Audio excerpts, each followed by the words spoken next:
You've seen this scene 1,000 times. The woman in the red dress, the piano, the whiskey.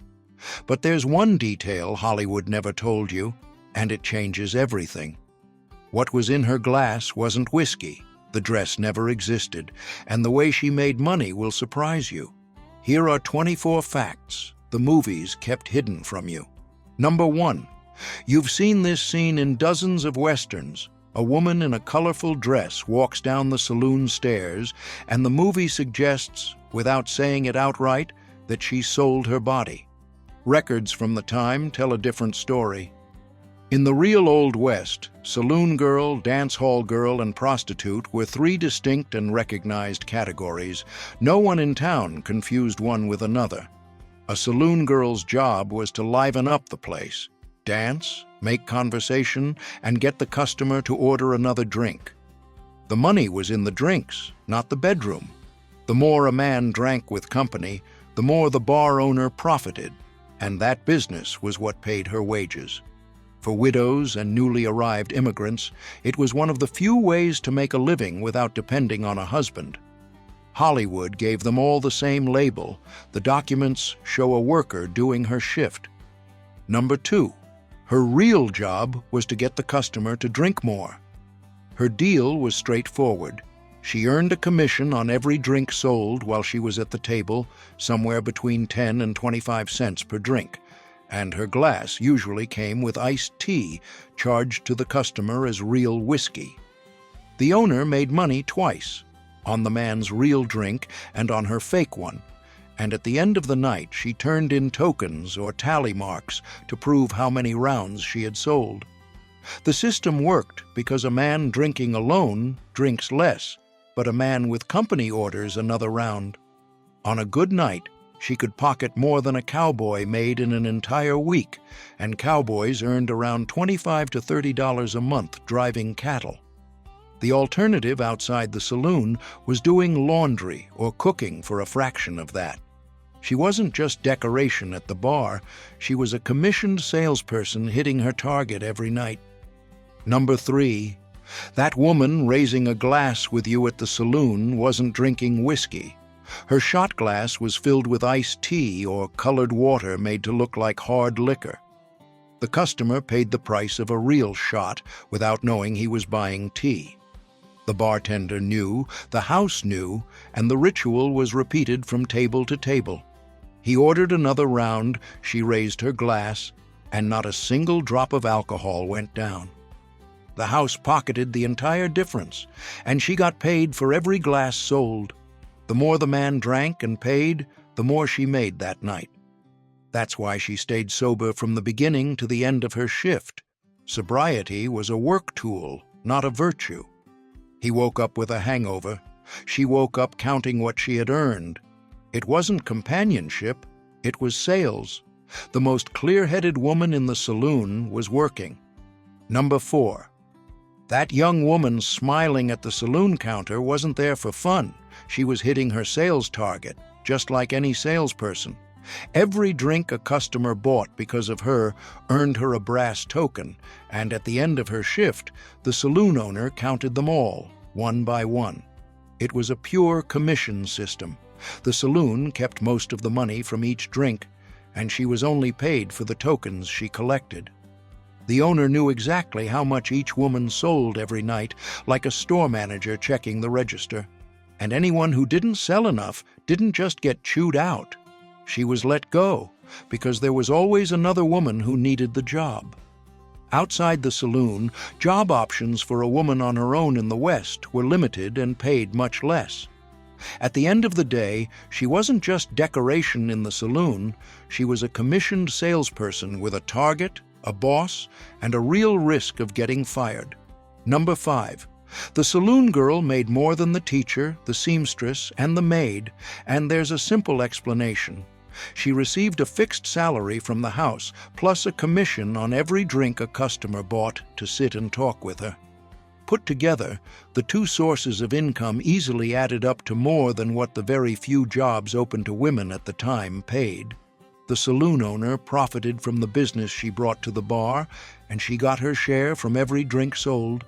The alternative was washing other people's clothes, sewing until her eyes were tired, or teaching in a small town for pay that barely covered a room and food.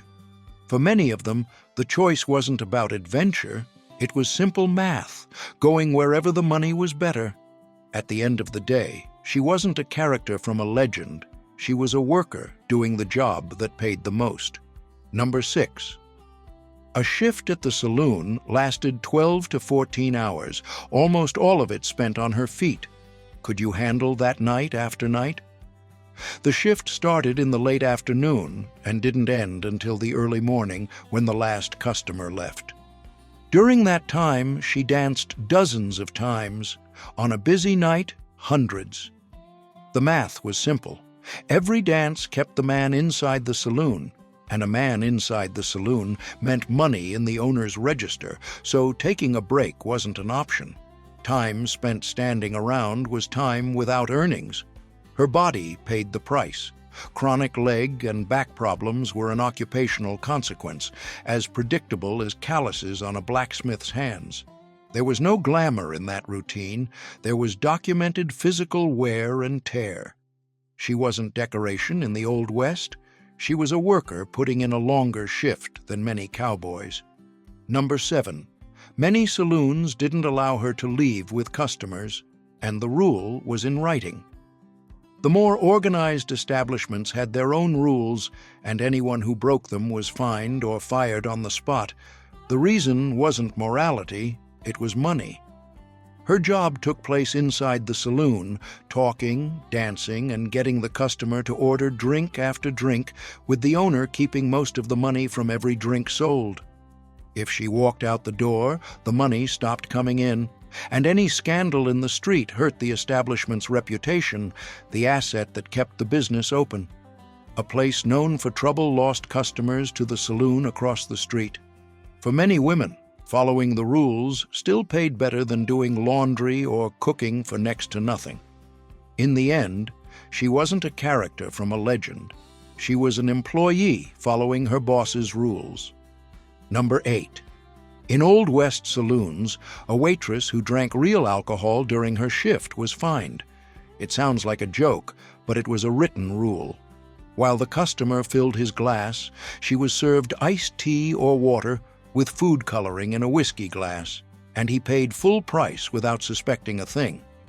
The reason was math, not morality. A drunk woman sold fewer bottles, gave the wrong change, and started fights. And fights got the place shut down. The owner profited from every drink she got the customer to order, kept most of the commission, and even deducted the fine directly from her pay at the end of the week. If she complained, the alternative was the street, and in a frontier town there were hardly any other jobs that paid the same for a woman on her own. The glass in her hand was a work tool, not an addiction. She wasn't at the party. She was on the clock. Number 9. Almost none of them used their real names. Timberline, Contrary Mary, Rowdy Kate, nicknames that sounded like saloon jokes, but worked as shields. Their real names stayed hidden because a letter with the wrong last name could ruin an entire family back east. Many sent money home every month, and their relatives believed it came from sewing or cooking in some faraway town, and never asked too many questions. The nickname was a work tool. It protected the family's reputation, made it harder for the law or creditors to track them down, and allowed them to start over in another town when necessary. They didn't hide their names because they were ashamed of the pay. They hid them because society punished the family, not the customer. They were working women supporting people who never knew where their bread came from. Number 10. Most of them were widows or orphans, and no one tells the hardest part of this story. In the Old West, when a husband or father died, the household income disappeared overnight, and there were no widow's pensions, life insurance, or bank loans for women. Without a man's signature, she couldn't get a loan, own land, or get most formal jobs. The saloon was the only door left open, and the owner knew it. He hired women backed into a corner by necessity and paid them accordingly, keeping most of what they brought in at the saloon. For her, the choice was simple: serve drinks and talk to customers, or watch her family go hungry. It wasn't ambition, and it wasn't addiction. It was survival in a system that closed off every other way out. That woman behind the bar wasn't a character from a legend. She was a worker keeping her own household afloat on her own. Number 11. Forget the veteran saloon woman Hollywood loves to show. The typical woman in this line of work was in her early 20s, and most left the profession before turning 30. The career was short for two reasons: marriage or physical wear and tear after years of long nights on her feet, serving, dancing, and smiling because she had to. For the saloon owner, that wasn't a problem. It was the business model. When one left, a younger woman took her place the next day, with no extra cost and no retirement benefits for the woman who was leaving. The alternatives outside the saloon were limited: laundry work, sewing, or domestic service, almost always for less pay. The image of the veteran who grew old behind the bar is the exception that became a movie cliché. In real life, she was a young worker in a profession that wore people out fast. Number 12.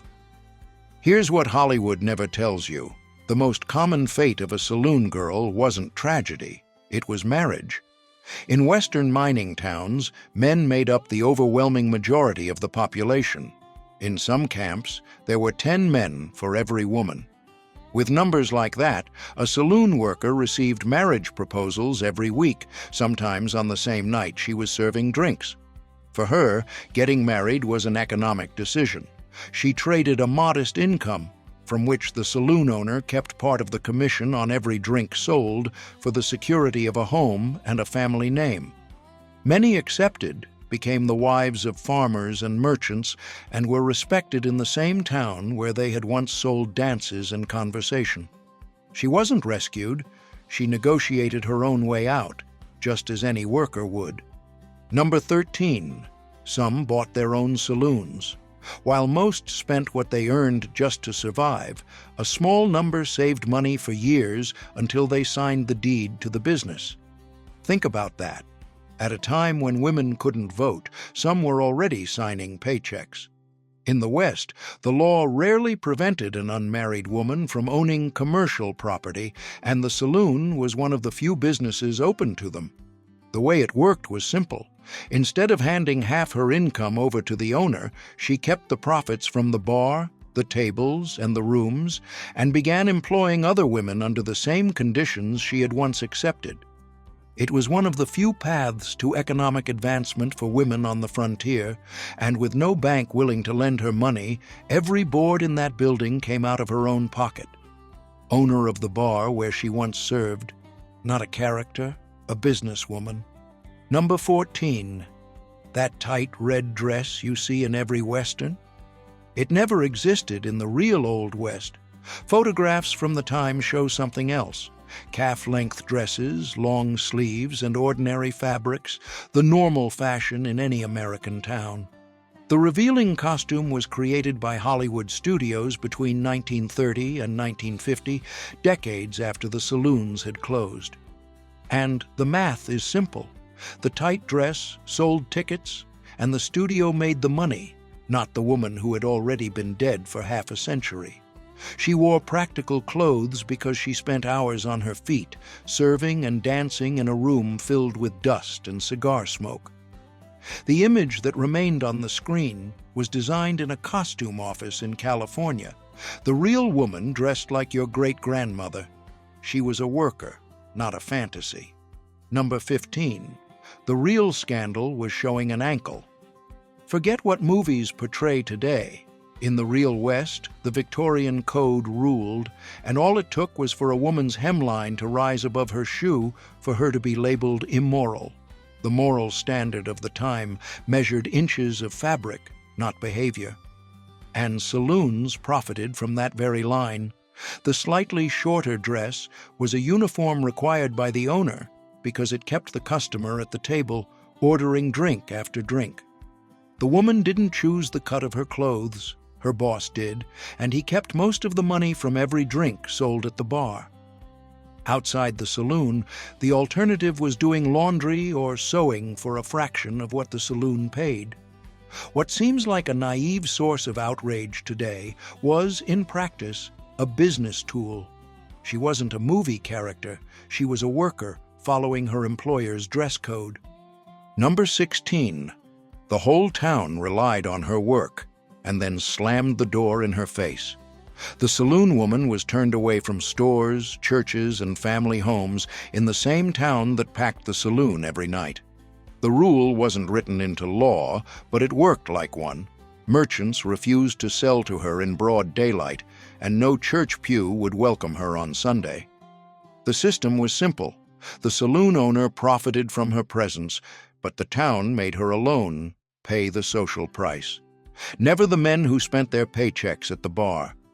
With no store credit and no place in the community, leaving that life became nearly impossible. The exclusion trapped the worker in the only job that would accept her. She wasn't cast out because she was some legendary character. She was isolated because she was labor the town wanted to use but didn't want to see. Number 17. The fines paid by saloon women funded City Hall. Here's what no one tells you.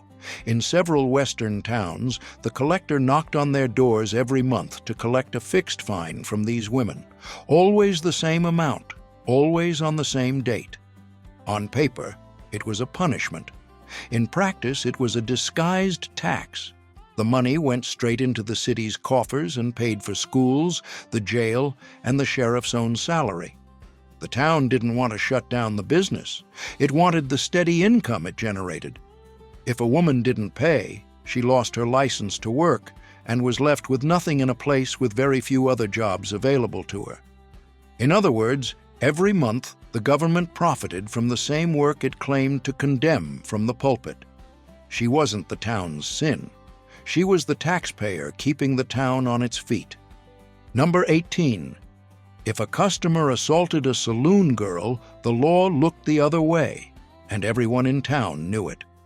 In Old West courts, her word carried little or no weight.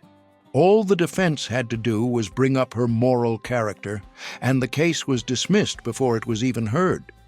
The most disturbing part is that the attackers counted on this. They knew they could assault a saloon woman without facing any consequences. And the system was simple. The owner of the establishment profited from her presence, but didn't spend a dime protecting her because replacing her cost him nothing. With no court willing to hear her and no contract, her only way out was through her own savings, putting aside enough money to leave. She wasn't a Western character. She was a worker without any of the rights we consider basic today. Number 19. For a saloon woman, opium and alcohol were both an escape and a trap. It was called laudanum, a tincture of opium diluted in alcohol, sold freely at any drugstore, with no prescription and no questions asked. She bought it for the pain in her body, for the insomnia after her shift, for the desperation of a life with no other way out. The pharmacist profited from every bottle, and so did the saloon owner. A dependent woman didn't quit her job, negotiate her pay, or leave town. The alternative was to endure the pain, the insomnia, and the desperation with nothing, and she had to work the next day.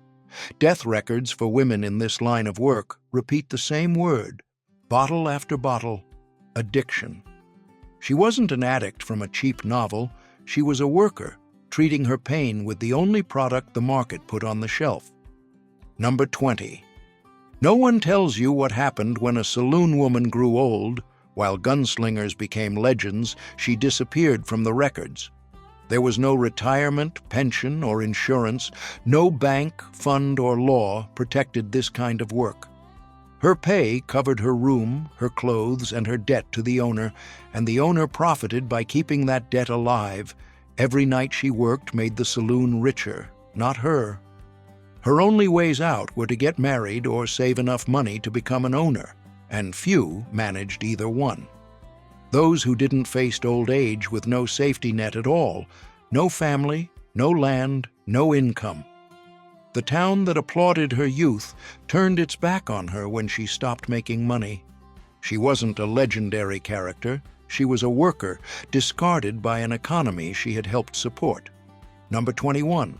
Madams were real businesswomen. While most men in the West could barely sign their own names, these women ran businesses with payroll, bookkeeping, and credit. A well-established madam negotiated directly with the sheriff and the mayor, paid monthly fees to the town, and even loaned money to local merchants when the bank turned them away.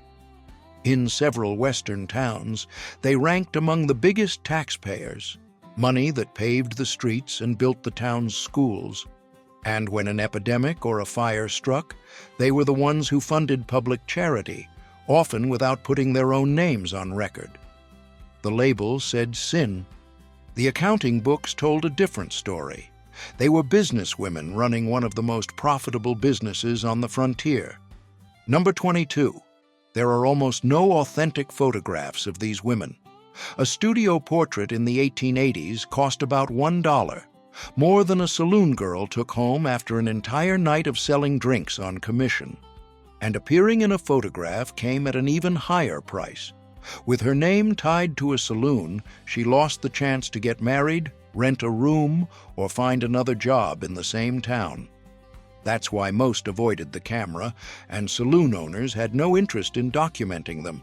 Their profits came from having these women in the saloon, not from portraits.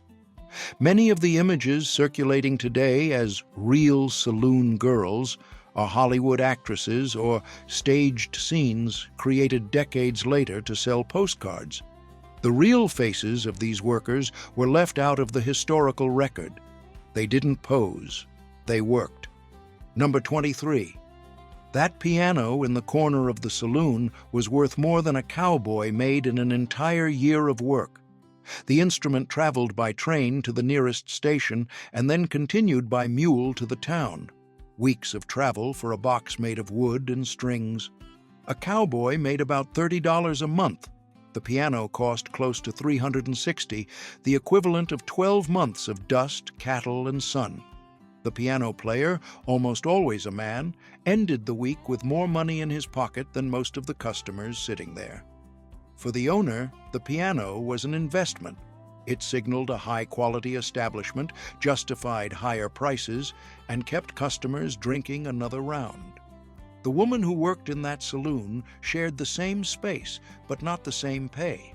She sold drinks, conversation, and hours, a worker inside a business, not a character from a legend.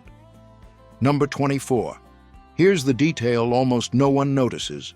This line of work didn't slowly disappear. It was wiped out by law. In 1920, Prohibition shut down saloons from coast to coast, and with them went these women's only place of employment. Even before that, the arrival of families and churches had already changed the game. Morality leagues pressured local governments, and town after town banned women from working behind the bar. The system was simple. The saloon profited from their presence, but when the business became a political target, they were the first to be cast aside, with no severance pay, no official record, and no union. None of them left published memoirs. Hollywood wrote their story decades later, inventing the character we know today. They weren't characters. They were workers who lost their jobs when the country changed the rules.